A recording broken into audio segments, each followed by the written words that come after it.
నమస్తే. నేను మీ బాబీ వర్ధన్. బీబీసీ వాయిస్ ఛానల్‌లోని కామెంటరీ బాక్స్ కార్యక్రమానికి స్వాగతం. ఇవాళ మన రాష్ట్రానికి సంబంధించి అత్యంత ముఖ్యమైన సందర్భాన్ని పురస్కరించుకొని నేను ఈ ప్రత్యేక కార్యక్రమాన్ని చేస్తున్నాను. రాష్ట్ర విభజన జరిగిన పుష్కర కాలానికి ఆంధ్రప్రదేశ్ రాష్ట్రానికి ఒక శాశ్వత రాజధాని ఏర్పాటైంది. పార్లమెంటు ఉభయ సభల్లో అమరావతికి ఆమోదం లభించింది. అంతేకాదు రాష్ట్రపతి ఆమోద ముద్ర వేసి గజెట్ కూడా విడుదల చేయడంతో ఇక ఆంధ్రప్రదేశ్ రాజధాని అమరావతి, జై అమరావతి అనే నినాదంతో ఆ ప్రాంతమంతా మారుమోగిపోయింది. సో కేంద్ర ఆమోదం కోసం అంతకుముందు అసెంబ్లీలో తీర్మానాన్ని ప్రవేశపెట్టి కూలంకషంగా చర్చించిన తర్వాత దీన్ని ఆమోదానికి కేంద్రానికి పంపించడం, అక్కడ ఉభయ సభల్లో దాని గురించి సభ్యులందరూ మాట్లాడటం, ఏకాభిప్రాయాన్ని తీసుకురావడానికి ప్రయత్నించడం ఇదంతా తెలిసిన అంశమే. అన్ని పార్టీలు తమ అభిప్రాయాలను చెబుతూ ఒక్క ఉద్ధవ్ థాకరేకి సంబంధించిన పార్టీ మాత్రం చిన్న సూచన చేసింది. దీంతో పాటుగా ఆంధ్రప్రదేశ్ రాష్ట్రానికి విభజన చట్టంలో ఉన్నట్టుగా ప్రత్యేక హోదా కల్పిస్తే మరింత వేగంగా అభివృద్ధి అయ్యే ఆస్కారం ఉందని చెప్పి ఒక సూచన చేస్తూ అయినా సరే ఈ ఈ ప్రతిపాదనకు మద్దతు తెలిపింది. ఎటొచ్చి మద్దతు తెలపకుండా వాకౌట్ చేసిన ఒకే ఒక్క పార్టీ వైఎస్ఆర్ కాంగ్రెస్ పార్టీ. అది ఒంటరిగా మిగిలిపోయింది. దానికి వాళ్ళు చెప్పిన తాత్పర్యం వేరేగా ఉంది. సో ఇప్పటి ఉన్న స్థితిలో మేము అమరావతి రాజధాని ఆ బిల్లుకు ఆమోదం తెలపలేవని, అందుకే వాకౌట్ చేస్తున్నామని చెప్పినప్పటికీ వాళ్ళు మొదటి నుంచి అమరావతి రాజధానిని అంగీకరించట్లేదనే విషయం మరోసారి బయటపడినట్టయింది. 2014లో రాష్ట్రం విడిపోయి 10 ఏళ్ల పాటు ఉమ్మడి రాజధానిగా హైదరాబాద్ కొనసాగవచ్చు అని విభజన చట్టంలో చెప్పినప్పటికీ తెలంగాణ ప్రభుత్వం తాలూకు సహాయ నిరాకరణ, అలాగే ఈసడింపులు భరించలేక అప్పట్లో నేతలు ఆంధ్రప్రదేశ్ రాష్ట్రానికి వచ్చేశారు. ముఖ్యంగా చంద్రబాబు నేతృత్వంలోని తెలుగుదేశం పార్టీ అమరావతినే తప్పనిసరిగా రాజధానిగా చేయాలని, ఎందుకంటే అక్కడ విస్తారమైన భూములు అందుబాటులో ఉన్నాయి కనుక ఎంత విశాలమైన రాజధాని నిర్మించడానికి అమరావతి అనువైన ప్రాంతం అని చెప్పి ఆయన అనుకున్నారు. అనుకున్నదే తడవుగా ప్రజాభిప్రాయం కోసం కూడా ఆయన ప్రజల్లోకి తీసుకెళ్లారు ఈ అంశాన్ని. అప్పట్లో ఈనాడు అధినేత దివంగత రామోజీరావు గారు ఈ అమరావతి అనే పేరు, రకరకాల పేర్లు వచ్చాయి, స్వర్ణాంధ్ర అన్నారు, రకరకాలుగా వచ్చిన నేపథ్యంలో రామోజీరావు గారు దివంగత నేత ఎడిటర్, ఈనాడు ఎడిటర్ రామోజీరావు గారు దీనికి అమరావతి అనే పేరు బాగుంటుందంటే దానికే ఆమోద ముద్ర వేశారు. ఆ వైపు అడుగులు వేస్తూ చంద్రబాబు నాయుడు ప్రయత్నాలు ప్రారంభించారు. ఈలోపు భూములు ఇవ్వాల్సిందిగా ఆ పరిసర ప్రాంతాల ప్రజలను కోరినప్పుడు దాదాపు 29,000 మంది రైతులు ఏకంగా 50,000 పైన ఎకరాల భూమిని స్వచ్ఛందంగా ఇచ్చినట్టుగా కూడా అప్పట్లో వార్తలు వచ్చాయి. ఈలోపు ఎందుకైనా మంచిదనే ఉద్దేశంతో చంద్రబాబు నాయుడు గారు శివరామకృష్ణన్ నేతృత్వంలో ఒక కమిటీ వేశారు అధ్యయనం చేయాల్సిందిగా. ఆ కమిటీ రాష్ట్ర వ్యాప్తంగా పర్యటించి అనేక ప్రాంతాల్లో ప్రజలతో మాట్లాడి తన నివేదికను సమర్పించింది. ఆ నివేదికలో కొన్ని కూలంకషంగా కొన్ని చర్చించారు. అవి ఏంటంటే, రాజధాని అనేది విశ్వనగరంగా చేయాలని చంద్రబాబు నాయుడు గారు చెప్తున్న ప్రభుత్వం అనుకుంటోంది. అంత మెగా స్థాయిలో రాజధాని నిర్మాణం చేయాల్సిన అవసరం లేదు. ఎందువల్లనంటే గతంలో ఇప్పటికే హైదరాబాద్తో ప్రాబ్లం వచ్చింది కదా, అలాంటి ప్రాబ్లం మళ్ళీ రాకుండా ప్రాంతాల మధ్య విభేదాలు రాకుండా ఉండాలంటే రాజధాని మామూలుగా ఉంటే సరిపోతుందని చెప్పి సజెస్ట్ చేశారు. అలాగే గుంటూరు, విజయవాడ, కృష్ణ పశ్చిమ గోదావరితో సహా ఈ 3 జిల్లాలను రైస్ బౌల్ ఆఫ్ ఇండియాగా అనుకుంటాం, ఆంధ్రప్రదేశ్గా అనుకుంటాము. ఇక్కడ విస్తారమైన వర్షాలు పడటం వల్ల పంటలు బాగా పండుతాయి. తద్వారా ఇక్కడ ఒకవేళ రాజధాని కనుక ఈ ప్రాంతాల్లో రాజధాని కనుక నిర్మిస్తే అది కొంచెం ఇబ్బంది అయ్యే అవకాశం ఉందని కూడా ఆయన సలహా మాత్రం ఇచ్చారు. అయితే ఇందులో ఆయన నివేదికలో సానుకూల అంశాలు ఎక్కువగా ఉన్నాయని భావించిన చంద్రబాబు నాయుడు గారు తప్పనిసరిగా అమరావతిని రాజధానిగా చేయాలి, ఇంకా అంత భూమి విశాలవంతమైన ప్రాంతం మరి ఎక్కడ దొరకదని చెప్పి ఆయన అటువైపుగానే అడుగులు వేయటం మొదలుపెట్టారు. కొన్ని తాత్కాలిక నిర్మాణాలు కూడా ఆయన శ్రీకారం చుట్టారు. వాటిల్లో ముఖ్యంగా సచివాలయం తాత్కాలికమైన, అలాగే హైకోర్టు భవనాలు కూడా ఆయన నిర్మాణం చేశారు. అప్పటికి ఆంధ్రప్రదేశ్లో రాజధాని అనేది ఒక చిన్న ముక్కలాగా మనకి ప్రారంభమైంది. ఈలోపు కొన్ని అనూహ్యమైన సంఘటనలు జరిగి అప్పటికే జైలు నుంచి విడుదలైపోయిన జగన్మోహన్ రెడ్డి రాష్ట్ర వ్యాప్తంగా ఒక పాదయాత్ర చేసి, ఆ పాదయాత్రలో ప్రజలకు ఇచ్చిన హామీల మేరకు ప్రజలు వాటిని విశ్వసించి ఆయనకి అఖండ మెజార్టీతో గెలిపించారు. దాంతో అప్పటిదాకా పాలన చేసిన తెలుగుదేశం పార్టీ కూటమి 23 సీట్లకు మాత్రమే పరిమితం కావాల్సి వచ్చింది. ఇక జగన్మోహన్ రెడ్డి ముఖ్యమంత్రి అయిన దగ్గర నుంచి కొత్త ప్రతిపాదనలు తీసుకొచ్చారు. ఆయనకి మొదటి నుంచి అమరావతి మీద అంతగా ఇష్టం లేనట్టుగా కనిపిస్తుంది. అనేక సందర్భాల్లో ఆ విషయాన్ని ఆయన చెప్పుకుంటూ వచ్చారు కూడా. అదే అదునుగా తీసుకుని ఆయన పాలన ఎప్పుడైతే ప్రారంభమైందో 3 రాజధానులనే ఒక విచిత్రమైన వాదన ఆయన తీసుకొచ్చారు. సో అమరావతిని శాసన రాజధానిగా, అంటే అసెంబ్లీ అక్కడే ఉంటుంది. ఇక ఎగ్జిక్యూటివ్ క్యాపిటల్గా ఇప్పటికే బాగా అభివృద్ధి చెందిన విశాఖపట్నానికి, అంటే అక్కడ రకరకాల మార్గాలు ఉన్నాయి, సముద్రం ఉన్నది, ఎయిర్పోర్ట్లు ఉన్నాయి. ఈ వీటన్నిటిని సానుకూల అంశాలుగా ఆయన ప్రస్తావిస్తూ ఎగ్జిక్యూటివ్ క్యాపిటల్గా విశాఖపట్నాన్ని, శ్రీబాగ్ ఒప్పందంలో భాగంగా కర్నూలుని న్యాయ రాజధానిగా చేస్తానని చెప్పి ఆయన అడుగులేయటం మొదలుపెట్టారు. సో దానికి అనుగుణంగానే విశాఖపట్నంలో కూడా కొన్ని ప్యాలెస్ల నిర్మాణం ఆయన చేశారు. బహుశా ముఖ్యమంత్రి కోసం, గవర్నర్ కోసం ఉండటం కోసం తెలియదు, కానీ మొత్తానికి ఎగ్జిక్యూటివ్ క్యాపిటల్కి అవసరమైన సరంజామాను ఆయన సిద్ధం చేసుకోవటం మొదలుపెట్టారు. ఇలా తర్జన భర్జనలు జరుగుతున్న నేపథ్యంలో భూములు ఇచ్చిన అమరావతి రైతులు రోడ్డెక్కారు, నిరసన కార్యక్రమాలు చేశారు. ఒక శిబిరాలు ఏర్పాటు చేసుకుని 5 ఏళ్ల పాటు వాళ్ళు ఈ నిరసన కార్యక్రమాలు కొనసాగించారు. తమకు అన్యాయం జరుగుతుందని, అమరావతిలోనే రాజధాని పెట్టాలని, అది మేము ఆ నమ్మకంతోనే మేము భూములు స్వచ్ఛందంగా ఇచ్చామని, ఇప్పుడు ఆ రాజధాని మార్చడం వల్ల మా జీవితాల్లో అగాధం ఏర్పడుతుందని చెప్పి వాళ్ళు మొదలుపెట్టారు. వాళ్ళ మీద రకరకాలుగా దాడులు చేశారు. ముఖ్యంగా మహిళలను కూడా చూడకుండా కొన్ని సందర్భాల్లో వాళ్ళ మీద దాడులు చేశారని కూడా అప్పట్లో మీడియాలో మనకి వార్తలు వచ్చాయి. ఈలోపు ఇంకా గట్టిగా అంగీకారం సంపాదించడం కోసం వాళ్ళు రాష్ట్ర వ్యాప్తంగా పాదయాత్ర చేశారు. అన్ని ప్రాంతాల ప్రజలకు ఈ అమరావతి రాజధాని అనేది ఆమోదయోగ్యమే అని నిరూపించడానికి వాళ్ళు చేసిన త్యాగభరితమైన ఈ పాదయాత్ర చాలా సక్సెస్ఫుల్గానే సాగింది. మొత్తానికి మళ్ళా అనూహ్యమైన పరిస్థితుల్లో మన జగన్మోహన్ రెడ్డి గారు చేసిన కొన్ని తప్పిదాల వల్ల కానీ, మరి ఏవైనా కావచ్చు, కానీ మొత్తానికి ప్రభుత్వం మారే అవకాశం. అంతకుముందు జగన్మోహన్ రెడ్డి తన గతంలో ఉన్న కొన్ని కోపాల వల్ల కావచ్చు, లేకపోతే ఏమైనా కావచ్చు, కొన్ని కేసులు బనాయించి చంద్రబాబు నాయుడు గారిని, అంత అనుభవం ఉన్న చంద్రబాబు నాయుడు గారిని, అంటే అనుభవం ఉన్న వాళ్ళని జైల్లో పెట్టకూడదా అనే ప్రశ్న కాదు, కానీ మొత్తానికి చంద్రబాబు నాయుడు గారిని జైల్లో పెట్టాలంటే కొంత సాహసం కావాలి. నేను సాహసానికి పెట్టింది పేరు అని జగన్మోహన్ రెడ్డి ఎప్పుడు చెప్పుకుంటారు కనుక చంద్రబాబు నాయుడు గారిని కొన్ని కేసులు బనాయించి రాజమండ్రి జైలుకి పంపించారు. అక్కడ దాదాపు 2 నెలల పైన ఉన్నారు. అది జరిగిన తర్వాత రాష్ట్ర వ్యాప్తంగా నిరసన వెల్లువై వచ్చింది. అనేక వర్గాల ప్రజలు, మన దేశంలోనే కాదు ఇతర దేశాల్లో కూడా తెలుగుదేశం పార్టీని అభిమానించే వాళ్ళంతా ఆయనకి మద్దతు కూడగట్టారు, మద్దతు తెలిపారు. సో ఇక చంద్రబాబు నాయుడు మరోసారి అధికారంలోకి రావడానికి ఆయన కూడా జగన్మోహన్ రెడ్డి చేసినట్టుగానే పాదయాత్ర చేశారు. అలాగే మన యువగళం పేరుతో లోకేష్ గారు కూడా పాదయాత్ర చేసి మొత్తానికి ప్రజల్లో ఈ 3 ముక్కలాట పట్ల ఉన్న అపోహలను తొలగించి ఇది ఎంత ప్రమాదకరమైందో చెప్పడానికి వాళ్ళు ప్రయత్నం చేశారు. అది ఫలించినట్టుగానే ఉంది. ఎప్పుడైతే జగన్మోహన్ రెడ్డి గారు పెద్ద తప్పు చేసి చంద్రబాబు నాయుడు గారిని, అంటే ఇది మనం అంటున్నమాట, చాలామంది అంటున్నమాట, పెద్ద మేధావులు దేశవ్యాప్తంగా కూడా అన్నమాట, ఆయన చేసిన తప్పిదాల్లో ఒకానొక తప్పిదం ఏంటంటే చంద్రబాబు నాయుడు గారిని జైల్లో పెట్టడం అనేది. సో దానివల్ల చాలా సింపతి గెయిన్ అయినట్టుగా, ఆయన పట్ల సానుభూతి బాగా పెరిగినట్టుగా కూడా కొన్ని అధ్యయనాల్లో బయటపడింది. సో ఆయన జైల్లో ఉండటంతో జనసేన పార్టీ అధినేత పవన్ కళ్యాణ్ జైల్లో ఆయన ఉన్నప్పుడు చంద్రబాబు నాయుడు గారిని కలిసిన తర్వాత తీసుకున్న ఒక విప్లవాత్మకమైన నిర్ణయం కూటమి ఏర్పాటుకు దోహదం చేసింది. ఆ కూటమి ఏర్పాటులో పవన్ కళ్యాణ్ గారు నో డౌట్ చాలా శ్రమ చేశారు. అప్పటికే తెలుగుదేశం పార్టీకి భారతీయ జనతా పార్టీకి మధ్య తీవ్రమైన అగాధం ఉన్నది. ఆ అగాధం పూడ్చడానికి పవన్ కళ్యాణ్ గారే ముఖ్యమైన పాత్ర వహించి తెలుగుదేశం, జనసేన, బీజేపీలతో కూడిన కూటమిని ఏర్పాటు చేయడంలో ఆయన చాలా కృషి చేశారు. సో ఆ కృషి ఫలితంగానే మళ్ళా ప్రభుత్వం ఏర్పాటు చేయడానికి ఆస్కారం ఏర్పడింది. ఈసారి జగన్మోహన్ రెడ్డికి 11 సీట్లు మాత్రమే లభించేలాగా ప్రజామోదం జరిగింది.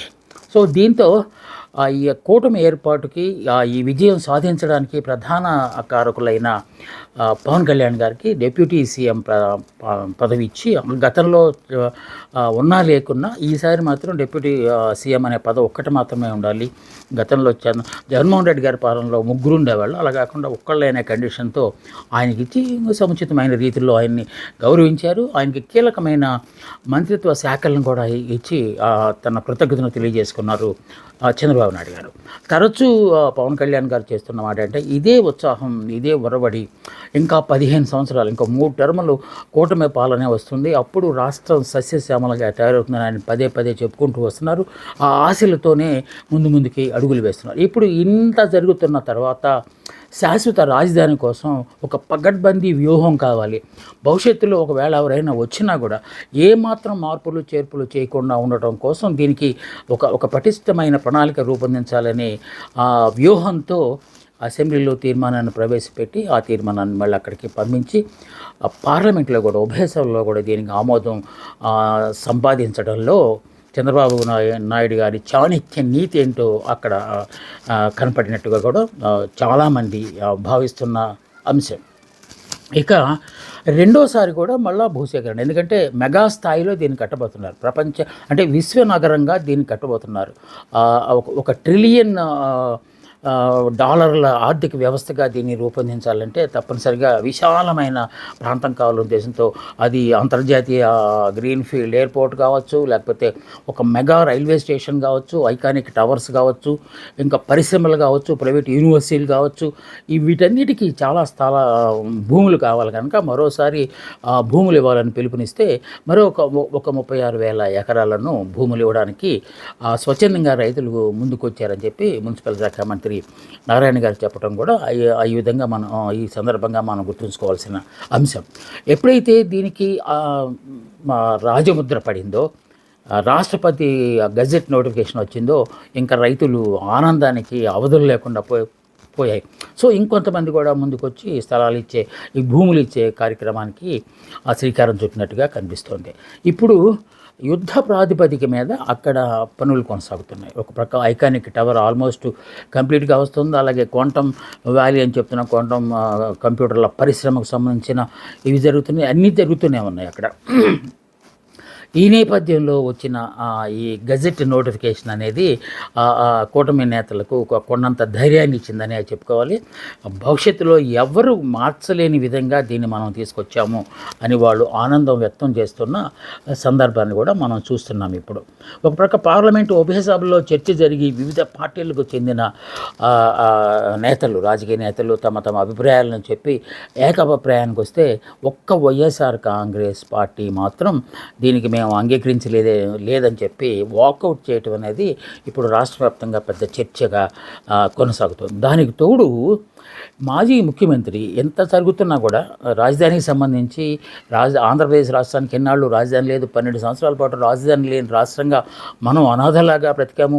ఇప్పుడు మనకి ఒక కొండంత అండగా మనకి ఒక కేంద్ర ప్రభుత్వం సహకరించింది, దాని ద్వారా మంచి రాజధాని మనం ఏర్పాటు చేసుకునే ఆస్కారం ఉందని చెప్పి వడివడిగా అడుగులు వేస్తూ, అంటే ఎంత అంకిత భావంతో చంద్రబాబు నాయుడు గారికి పనిచేస్తున్నారని దానికి ఒక ఎగ్జాంపుల్ ఏంటంటే, ఎప్పుడైతే పార్లమెంట్లో ఆమోదం జరిపినట్టు అక్కడ ఆ ప్రకటన వెలువడిందో, ఆ ప్రకటన వెలువడిన వెంటనే సతీ సమేతంగా చంద్రబాబు నాయుడు గారు ఉద్దండరాయనపాలెం వెళ్ళి అక్కడ గతంలో శంకుస్థాపన చేసిన ప్రాంతంలో స్తూపం మీద సాష్టాంగ నమస్కారం చేసి ఆనందం పట్టలేకపోవడాన్ని చూస్తూ ఉంటే, అమరావతికి జై అని అక్కడ వాళ్ళు అంటూ ఉంటే, ఇది తప్పనిసరిగా మన రాష్ట్రానికి అమరావతి రాజధాని అనే ఒక స్థితాభిప్రాయానికి ప్రజలు కూడా వచ్చినట్టుగా భావిస్తారు. ఇదిలా ఉంటే మాజీ ముఖ్యమంత్రి జగన్మోహన్ రెడ్డి గారు మరోసారి ఇంకొక కొత్త ప్రతిపాదన, గతంలో 3 రాజధానుల ప్రతిపాదన, ఈసారి కూడా ఆయనకి 3 అనే అక్షరం బాగా నచ్చిందో ఏమో తెలియదు కానీ 3 రాజధానులు అప్పుడు చెప్పారు. ఈసారి 3 ప్రాంతాలను కలిపి మావిగన్, మచిలీపట్నం, విజయవాడ, గుంటూరు కలిపితే మావిగన్ అవుతుంది. అది ఒక అబ్రివేషన్ కానీ దానికి ఏమైనా ఒక నిగూఢ అర్థం ఉందా అనేది లేదు. కానీ ఈ 3 నగరాలకు సంబంధించిన మొదటి అక్షరాలను తీసుకుని మావిగన్ అనే ఒక ప్రధానమైన ఒక ప్రతిపాదనను ముందుకు తీసుకొచ్చారు. దీనిలో ఒరిగేది ఏంటనే దాని గురించి ఆయన చాలా స్పష్టమైన వైఖరి కలిగి ఉన్నారు. ఈ 3 ప్రాంతాలు మచిలీపట్నం అంటే ఓడరేవులు ఇవన్నీ ఉంటాయి కనుక, అలాగే విజయవాడ లాంటి ప్రాంతం అయితే దేశం మొత్తానికి గుండెకాయలాగా ఉంది. అది అన్ని ప్రాంతాలను కనెక్ట్ చేసే ప్రాంతం అది. అలాగే పారిశ్రామికంగా బాగా అభివృద్ధి అయిన నేషనల్ హైవేలో ఉన్న గుంటూరు. ఈ 3 ప్రాంతాలను కలిపితే 110 కిలోమీటర్ల మేర, చదరపు కిలోమీటర్ల మేర ఒక కమర్షియల్ గ్రోత్ కారిడార్ని ఒకదాన్ని ఏర్పాటు చేయొచ్చు. తద్వారా మనం రాజధానిని ఏర్పాటు చేసుకుంటే 10-20 వేల కోట్ల రూపాయలతో అయిపోతుంది. ఇప్పుడున్న రాజధాని, ఇప్పుడు ప్రతిపాదిత రాజధాని ఏదైతే అమరావతి ఉందో దానికి కేవలము రోడ్లు, రైల్వే కనెక్షన్లు, లేకపోతే తదితర నీరు, ఎలక్ట్రిసిటీ ఇలాంటి మౌలిక వసతులు కల్పించడానికి 1,00,000 కోట్ల రూపాయలు అవుతుందని చెప్తున్నారు. ఇక పూర్తి రాజధాని ఏర్పాటు అవడానికి ఎంతకాలం పడుతుంది, ఎన్ని లక్షల కోట్లు అవుతుంది అని చెప్పి ఆయన ఒక వితండవాదాన్ని తీసుకొచ్చారు. అయితే చంద్రబాబు నాయుడు గారు చెప్తున్నది ఏంటంటే 2028 నాటికి రాజధానిని పూర్తి చేసి మరోసారి ప్రధానమంత్రిని తీసుకొచ్చి వారితోనే దీన్ని ఇనాగ్రేట్ చేపిస్తామని చెప్తున్నారు. దాంతో భారత ప్రధాని ఒక రాజధాని నిర్మాణం కోసం 3 సార్లు వచ్చినట్టు అవుతుంది. సో తొలుత ఆయన శంకుస్థాపన చేయడానికి వచ్చారు. ఆ తర్వాత మధ్యలో గవర్నమెంట్ మారిపోయింది, 3 ముక్కలాట వచ్చింది. ఆ తర్వాత మళ్ళీ కూటమి నేతలు వచ్చిన తర్వాత పనులు పునఃప్రారంభించడానికి జరిగిన శంకుస్థాపన కూడా ఆయనే చేశారు. ఇప్పుడు 28లో ఆయన మళ్ళీ వచ్చి ఈ రాజధాని నిర్మాణానికి ఇనాగ్రేషన్ చేసే ఆస్కారం కూడా ఉందని చెప్పి చంద్రబాబు నాయుడు ఘంటాపథంగా చెప్తూ ఉన్నారు. ఇక ఈ మావిగన్ విషయంలోకి వచ్చేసరికి అటు జగన్మోహన్ రెడ్డి ఒక ప్రక్క పార్లమెంట్లో ఆ చర్చ జరుగుతున్న సందర్భంగానే సమాంతరంగా జగన్మోహన్ రెడ్డి ఒక పత్రిక మీడియా సమావేశాన్ని ఏర్పాటు చేసి ఆ మీడియా సమావేశంలోనే ఈ మావిగన్ గురించి ప్రస్తావించారు. ఫస్ట్ మీడియా వాళ్ళకి ఏం అర్థం కాలేదు. ఏంటి మావిగన్ ఏంటి అంటే ఆయన అప్పుడు ఇది ఒక ఎబ్రివేషన్. మచిలీపట్నంలో విజయవాడలోవి గన్ అంటే గుంటూరులో జీవీఎన్లోంచి ఈ 3 కలిపితే వచ్చేది. ఈ 3 ప్రాంతాల్లో సామాన్యమైన ప్రాంతాలు కాదు, ఇప్పటికే అభివృద్ధి చెందిన ప్రాంతాలు ఇవి.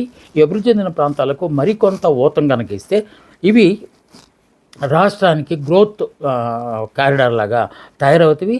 లక్షల మందికి ఉద్యోగ అవకాశాలు కలుగుతాయి. అలా కాకుండా రాష్ట్రానికి ఎక్కడో దూరంగా విసిరేసినట్టుగా ఉన్న అమరావతిని డెవలప్ చేయటం వల్ల డబ్బు ఖర్చే తప్ప దానివల్ల ఒరిగే లాభం ఏమీ లేదు అని చెప్పి ఆయన చెప్తున్నారు. పైగా అది దీర్ఘకాలిక ప్రణాళికగా చెప్పుకుంటున్నాం, కానీ ఇప్పుడిప్పుడే ఫలితాలు వచ్చే ఆస్కారం లేదనే ఒక వాదాన్ని కూడా ఆయన బడికి తీసుకొచ్చారు. ఆయనతో పాటుగా మాజీ మంత్రులు అంబటి రాంబాబు, అలాగే జోగి రమేష్, పేర్ని వీళ్ళందరూ కూడా అదే భజన ప్రారంభించారు. ఇక సజ్జల రామకృష్ణారెడ్డి ప్రత్యేకమైన మీడియా సమావేశంలో కూడా దీనికి సంబంధించి మావిగన్కి సంబంధించి ఒక దేశం అంతా దీని గురించి ప్రస్తుతం చర్చిస్తున్నారు అనే అంశాన్ని కూడా ఆయన ప్రస్తావించారు. నిజంగానే రాష్ట్రం మొత్తం మీద ఏమిటి మావిగన్ అని చెప్పి డిస్కస్ చేస్తుంటారు.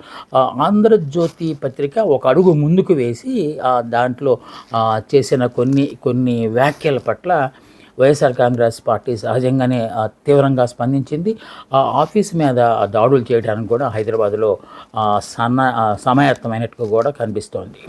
ఏది ఏమైనా సరే మన రాష్ట్రానికి కొత్తగా ఏర్పాటైన ఆంధ్రప్రదేశ్ రాష్ట్రానికి ఏకైక రాజధాని అమరావతి అనేది ఇప్పటికిగానే ఒక స్పష్టత వచ్చినట్టుగా లేదు. కానీ ఈ కానీలోనే చాలా ప్రాబ్లం ఉంది.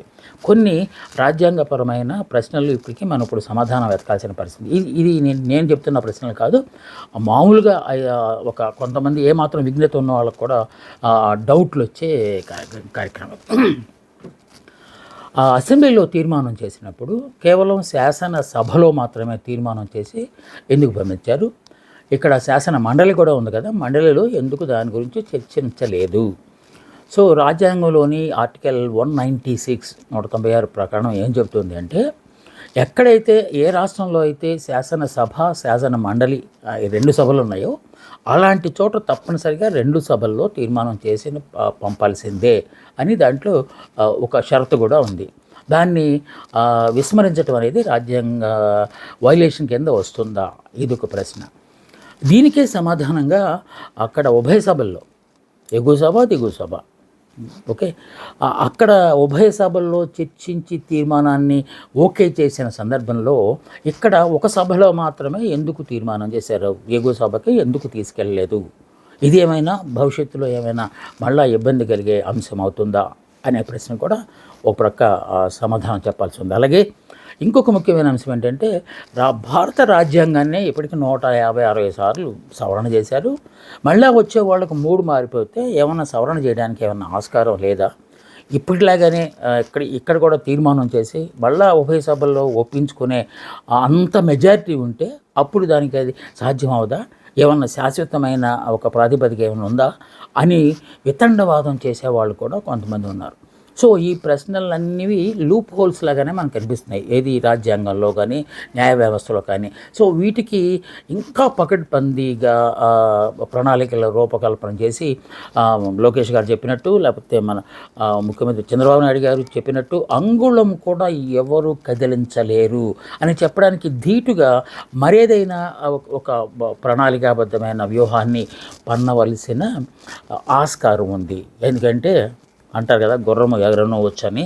ఎవరు ఎప్పుడైనా ఎలాంటి ఆలోచనలు చేసినా మనం అనుకున్నదంతా, మనం చేసిందంతా వృధా అయిపోయే ఆస్కారం కూడా ఉంది. అలా కాకూడదని ఆంధ్రప్రదేశ్ రాష్ట్రానికి అమరావతి సో ఈ ఓనమాలతోనే మనం ముందుకెళ్ళిపోవాలని, అమరావతి ఏకైక రాజధానిగా రాజశాన్ని ఉట్టిపడేలాగా మున్ముందుకు సాగాలని మనము ఆశిద్దాం. ఇది రాజధానికి రాజముద్రకు సంబంధించిన ఒక ప్రత్యేక విశ్లేషణ కార్యక్రమం. మీరు నాతో ఏకీభవించకపోయినా ఆలోచిస్తారని మాత్రం ఆశిస్తున్నాను. మళ్ళా వచ్చేవారం మరో ముఖ్యమైన అంశంతో నేను మీ ముందుకు వస్తాను. అందాక సెలవు. నమస్తే, మీ బాబీ వర్ధన్.